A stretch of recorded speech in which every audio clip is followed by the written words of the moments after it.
Hello, നമസ്കാരം കേട്ടാ. എല്ലാവർക്കും സുഖമല്ലേ? നമ്മൾ ഏതൊരു മനുഷ്യന്റെയും സംഭവം എന്താ വെച്ചെങ്കിൽ ഏറ്റവും വലിയ അൾട്ടിമേറ്റ് ചെയ്യുമ്പോൾ എന്താ വെച്ചെങ്കിൽ എങ്ങനെയെങ്കിലും മനസ്സമാനായിട്ട് കുറച്ച് കാശൊക്കെ ഉണ്ട് കടന്നില്ലാണ്ട് അങ്ങോട്ട് ജീവിക്കുക എന്നുള്ളതല്ലേ. ഇതിന് വേണ്ടിയിട്ട് നാട്ടിൽ ക്ലച്ച് പിടിക്കാത്ത ആൾക്കാർ എന്താ ചെയ്യുക? രക്ഷപ്പെടാൻ വേണ്ടിയിട്ട് വിദേശ രാജ്യങ്ങളിലേക്ക് പോകും. അപ്പോൾ നമ്മൾ എന്താ പറയാ, ഈ പറഞ്ഞ കാനഡ ഉണ്ട്, ഓസ്ട്രേലിയ ഉണ്ട്, ജർമ്മനി ഉണ്ട്, അവിടേക്കെല്ലാം പോകാൻ നമുക്ക് അല്ലേ. നമ്മൾ ശരിക്കും ഇത് രക്ഷപ്പെട്ട് ഓടുന്ന ഒരു ഓട്ടമാണ്. ഈ ഓട്ടത്തിന്റെ ഏറ്റവും വലിയ കുഴപ്പം എന്താ വെച്ചെങ്കിൽ നമ്മളെ ഏത് ദിശയിലേക്കാണ് എവിടേക്കാണ് കറക്റ്റ് ആയിട്ട് ഓടണേന്ന് അറിഞ്ഞില്ലെങ്കിൽ നമ്മൾ ഈ വറച്ചട്ടിന്ന് എടുത്തിട്ട് എരിച്ചട്ടിക്ക് ഇടാന്ന് പറഞ്ഞ പരിപാടി ഉണ്ടല്ലോ. അതുപോലെ പോവും. എന്താ കാര്യം എന്ന് വെച്ചെങ്കിൽ കഴിഞ്ഞ വർഷത്തെ കാനഡ ഗവൺമെന്റ് കണക്കനുസരിച്ചിട്ട് 81,000 പേരാണ് കാനഡയിൽ നിന്ന് എമിഗ്രേഷൻ നടത്തിയിരിക്കുന്നത്. അതായത് നമ്മൾ മൈഗ്രേറ്റ് ചെയ്യാന്ന് പറയില്ലേ, മൈഗ്രേഷൻ, അതിന്റെ ഓപ്പോസിറ്റ് ആണ് എമിഗ്രേറ്റ് ചെയ്യുക. അതായത് 81,000 ആൾക്കാർ പോയി എന്നുള്ളത് ഓക്കെ, അത്ര ആൾക്കാർ കുറെ ഉള്ളതാ, അതിന്റെ പേരിൽ പോട്ടെ, ഓസ്ട്രേലിയക്ക് എവിടേക്കെങ്കിലും പോയിണ്ടാവും. പക്ഷെ ഒണ്ടാരിയോ എന്നാണ് അതിന്റെ 40,000 പേരോളം, അതായത് പേഴ്സണലി മറന്നുപോയി, ഒരു ഓൾമോസ്റ്റ് ഒരു 40,000 പേര് പോയിരിക്കുന്നത് ഒണ്ടാരിയോ എന്നാണ്. അപ്പോ നമ്മുടെ നാട്ടില് അല്ലെങ്കിൽ എല്ലാ നമ്മുടെ ആൾക്കാർക്കുള്ള ഒരു സ്വഭാവമാണ് റിവേഴ്സ് മൈഗ്രേഷൻ. ഇവിടെയാണ് ഞാൻ പറയുന്നത്, നമ്മൾ ഒരു ഓട്ടം ഓടാൻ തുടങ്ങുമ്പോൾ ഇത് എവിടേക്കാണെന്നുള്ള ധാരണ ഇല്ലെങ്കിൽ, സത്യം പറഞ്ഞാൽ എനിക്കും വലിയ തുടക്കത്തിൽ ധാരണ ഉണ്ടായിരുന്നില്ല. അപ്പൊ ഇങ്ങനെ പോകാൻ നിൽക്കുന്ന ആൾക്കാരാണെങ്കിൽ നിങ്ങൾ തീർച്ചയായിട്ടും വീഡിയോ കാണണം. പിന്നെ അതുപോലെ തന്നെ നിങ്ങളുടെ വല്ല ഫ്രണ്ട്സോ ഒരു മക്കളോ ഒക്കെ പോകാൻ നിൽക്കുന്നവരാണെങ്കിൽ ഇത് നിങ്ങൾക്ക് മുമ്പേ സഞ്ചരിച്ച ഒരാളാണ് ഞാൻ എന്നുള്ള നിലയ്ക്ക് ഞാൻ നിങ്ങൾക്ക് കുറച്ച് കാര്യങ്ങൾ പറഞ്ഞുതരാം. ഒന്നാമത്തെ കാര്യം, നമുക്ക് ഈ പുറത്തു പോണ ആൾക്കാരെ നമുക്ക് 2-3 കാറ്റഗറി എടുത്തിരിക്കാം. ആദ്യത്തെ കാറ്റഗറി എന്ന് പറയുന്നത് നമുക്ക് സോഷ്യൽ മൈഗ്രേഷൻ. അതായത് ഇവിടെ വന്നിട്ട് 7-8 കൊല്ലായാലും എനിക്ക് നാട്ടിലേക്ക് തിരിച്ചു പോകേണ്ട ആവശ്യമില്ല, ഒരു വെക്കേഷന് പോലും പോവാത്ത ആൾക്കാരുണ്ട്. കാരണം അവർക്ക് ആ നാട് ഇഷ്ടമല്ല. അങ്ങനത്തെ ആൾക്കാർക്ക് നാടുമായി പ്രത്യേകിച്ച് ബന്ധമൊന്നും ഉണ്ടാവില്ല. അവര് ഇവിടെ വന്ന് അവരുടെ വേര് ഇവിടെ ഉറപ്പിച്ച് അവരുടെ മക്കള് ഇങ്ങനെയാണെന്നും, അതുപോലെ തന്നെ വരുന്നതിന് മുമ്പ് തന്നെ നമ്മളൊരു ടൂറ് പോവില്ലേ നമ്മള്, ആ ടൂർ പോകുമ്പോൾ ആ സ്ഥലത്ത് എന്തൊക്കെയുള്ള അങ്ങനെയൊക്കെയുള്ള ഇങ്ങനെയൊക്കെയുള്ള നമ്മൾ തപ്പണ പോലെ തന്നെ ഇവര് ഈ രാജ്യങ്ങളിലേക്ക് പോകാൻ ഉദ്ദേശിക്കുമ്പോൾ തന്നെ ഇതിന്റെ ചരിത്രങ്ങളും ഇവിടെ വന്നിട്ട് ഇവർക്ക് എങ്ങനെയൊക്കെയും ക്ലച്ച് പിടിക്കാം അല്ലെങ്കിൽ എങ്ങനെയൊക്കെ മുന്നോട്ട് പിടിച്ചു നിൽക്കാന്നുള്ള കാര്യങ്ങളും നന്നായിട്ട് ഇവര് അന്വേഷിച്ച് കണ്ടെത്തും. വെറുതെ ബ്ലാബ്ലാന്നും പറഞ്ഞിട്ട് അങ്ങോട്ട് കയറി പോവല്ല. പകരം ഇവിടെ വന്നു കഴിഞ്ഞാൽ എന്ത് ചെയ്യണം, ഇവിടെ ലൈസൻസ് എടുക്കാൻ എന്ത് ചെയ്യണം. അപ്പൊ അങ്ങനത്തെ ആൾക്കാർ ആദ്യത്തെ ലൈസൻസ് ടെസ്റ്റ് പൊട്ടിയാലും ദേ ഡോണ്ട് കെയർ.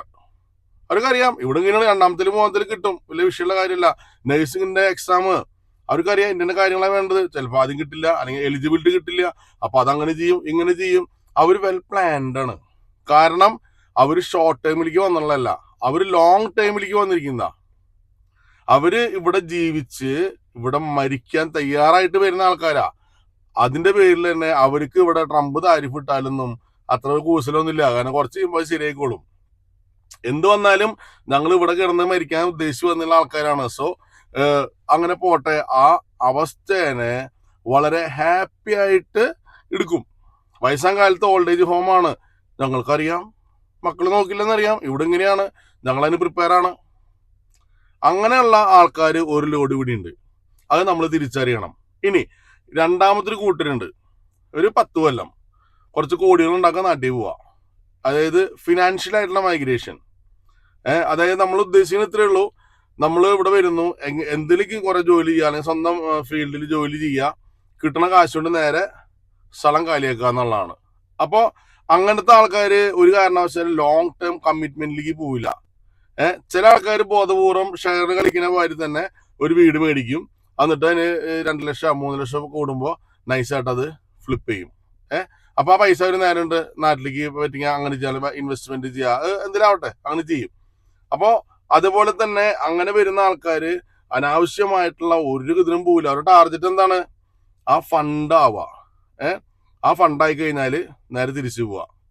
ഇനി ഇതില് രണ്ടിലും പെടാത്ത ഒരു മിക്സ് ടീമുണ്ട്.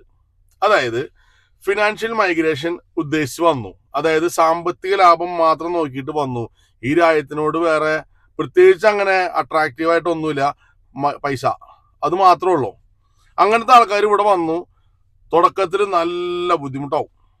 ആ ബുദ്ധിമുട്ടൊക്കെ സഹിക്കും. കാരണം നമുക്ക് നിൽക്കാൻ നേരമില്ല, നമ്മളിങ്ങനെ തീ പിടിച്ച അവസ്ഥയിലാ നമ്മൾ വെച്ചടിക്കും.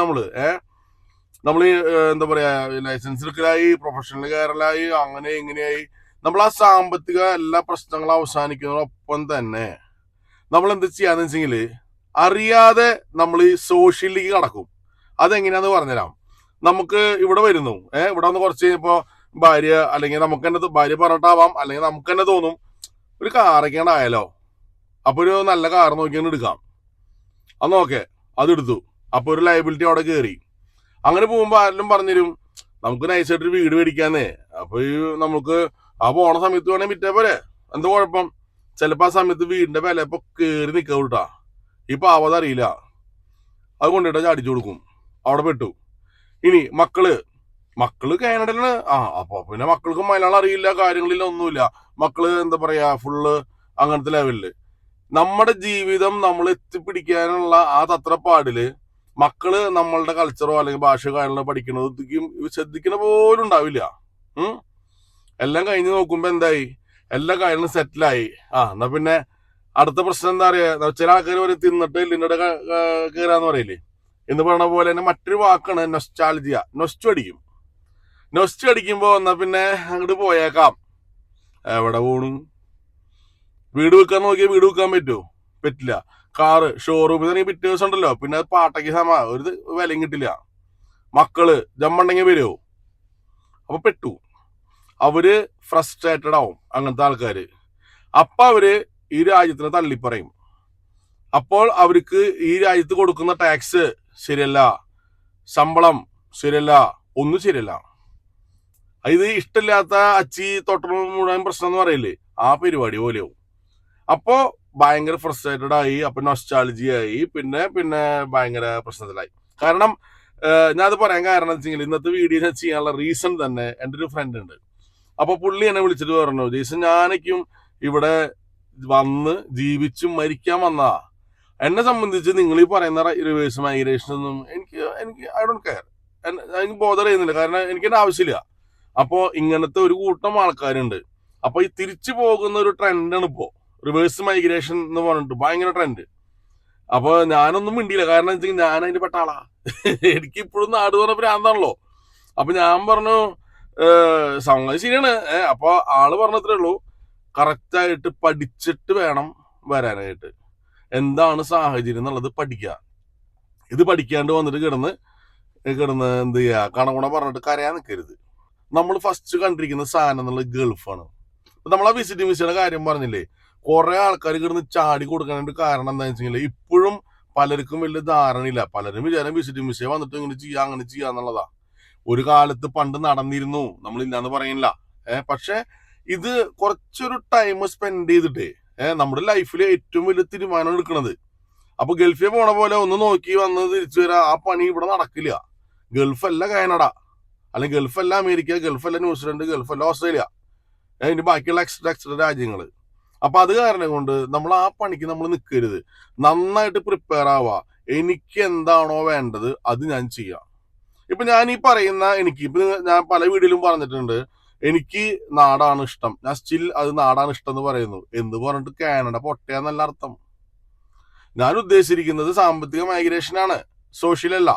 അപ്പൊ അതുകൊണ്ട് തന്നെ എനിക്കത് എന്റെ വിഷയങ്ങള് വേറെയാണ്. അപ്പൊ ഈ വീഡിയോ കാണുന്ന ഒരു പക്ഷെ നിങ്ങൾ ഉദ്ദേശിച്ചിരിക്കുന്നത് സാമ്പത്തികം ആയിരിക്കില്ല.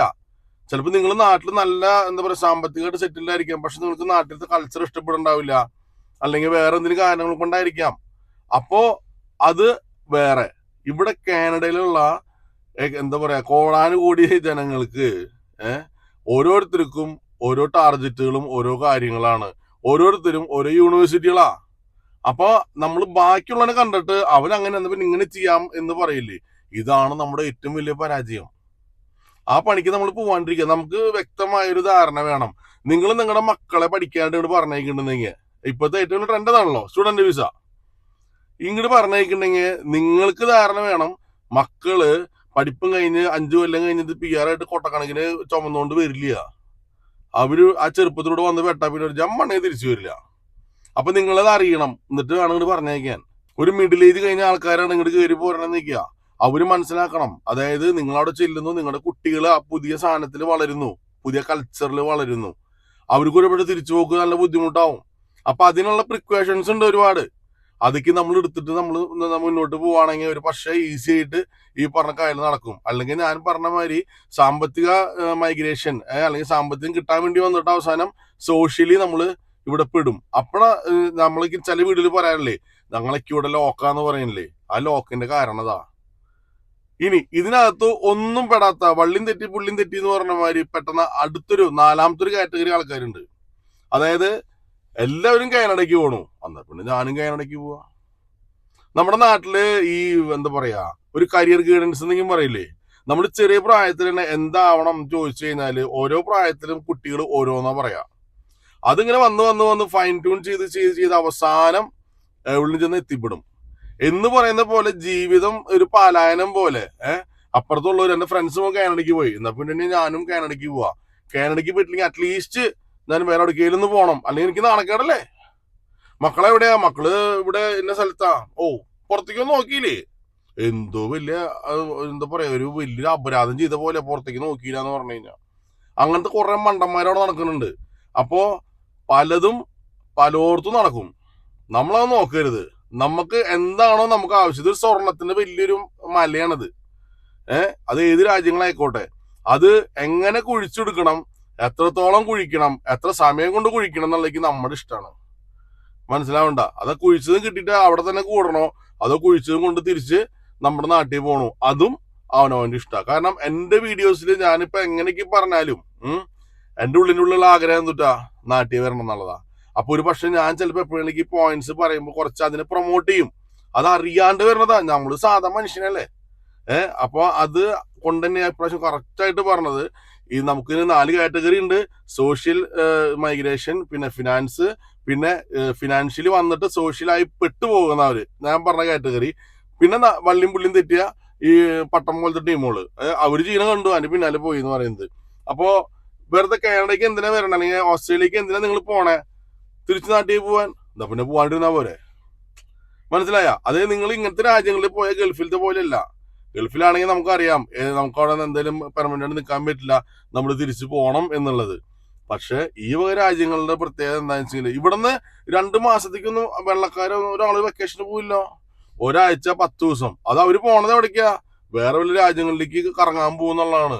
നമ്മുടെ ഇന്ത്യക്കാരാണ് എല്ലാവരും കെട്ടിപ്പറക്കി 1 മാസം 2 മാസം എന്ന് പറഞ്ഞിട്ട് ഈ നാട്ടിലേക്ക് പോണത്. അത് എവിടെ നമുക്ക് കിട്ടിയത്? ഈ ഗൾഫുകാരുടെ കയ്യിൽ നിന്നാ. ഗൾഫുകാര് 1 മാസത്തേക്ക് 2 മാസത്തേക്ക് വെക്കേഷന് വരും. അത് കണ്ട് ശീലായിട്ട് ഞാനും ചെയ്യേണ്ടി പണി. മനസ്സിലായ? അപ്പൊ ഇതിനകത്തൊരു മാറ്റം. നമുക്ക് എന്താണ് ആവശ്യം നമ്മൾ ചെയ്യാം, അത്രേ ഉള്ളൂ. അതുകൊണ്ട് ഇങ്ങോട്ടിന് ആരും കാനഡയിലേക്ക് വരുന്നത് തിരിച്ചു വരാന്നുള്ള വർത്താനം പറയരുത്. മനസ്സിലായില്ലേ? പോവാൻ പറ്റുമെങ്കിൽ പോവാ, പോണോ വേണ്ടേ എന്നുള്ളത് അവനവന്റെ ചോയ്സ്, അവനവന്റെ മാത്രം ചോയ്സ്. ഓൾഡ് ഏജ് ഹോമിലേക്ക് വളരെ ചിരിച്ചുകൊണ്ട് ഞാൻ എന്റെ ഉത്തരവാദിത്തങ്ങളൊക്കെ ചെയ്ത് കഴിഞ്ഞ ദിവസം ഞാൻ ഫ്രീ ആയി, എന്റെ ഓട്ടം നന്നായിട്ട് ഓടി, ഇനി ഞാൻ പോയി റെസ്റ്റ് ചെയ്യട്ടെ എന്നും പറഞ്ഞിട്ട് പോണ നല്ല ഹാപ്പി ആയിട്ട് പോണ ആൾക്കാരുണ്ട്. അവരൊരുമാതിരി കൺഫ്യൂസ്ഡ് ആക്കിയിരുന്നു നമ്മള് അനാവശ്യം വിളിച്ചു പറഞ്ഞിട്ട്. അത്ര ഉദ്ദേശിക്കണുള്ളൂ. അപ്പൊ നമുക്കൊന്ന് വീണ്ടും കാണാം. അതൊക്കെ എല്ലാം പറഞ്ഞ മാതിരി.